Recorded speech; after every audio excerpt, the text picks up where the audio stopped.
Alright, so I just got the Massive Audio 10.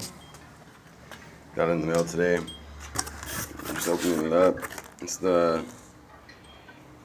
one should be the it's a 2 ohm. So at least they got that right. 2000 watt peak, 1400 watt. It's supposed to be able to do 700 RMS. Anyway, right now this is it. Let's see here.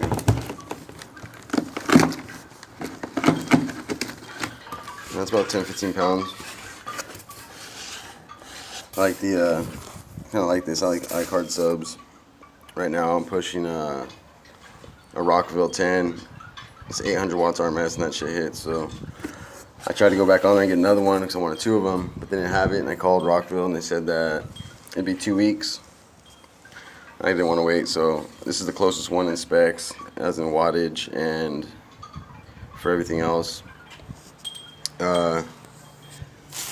Yeah, the Rockville hits, I can tell you that. Definitely surprised.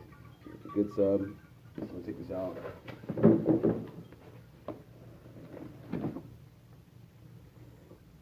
So yeah, just like pretty much what I'm thinking is that the Rockville is Massive Audio. They kind of the same because it's the way they're built and the rubber magnet cover, and it's the only thing. This is different on the Rockvilles. The Rockvilles don't have this. Actually, the leads are coming straight out of the speaker, so you don't even have these connectors. But this is soft. Okay, the cap's off. This, I like this.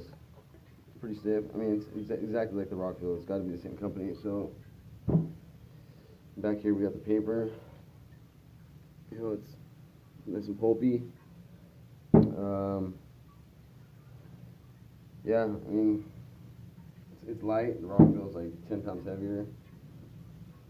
But yeah, I mean, it feels decent. The glue job, it's all right.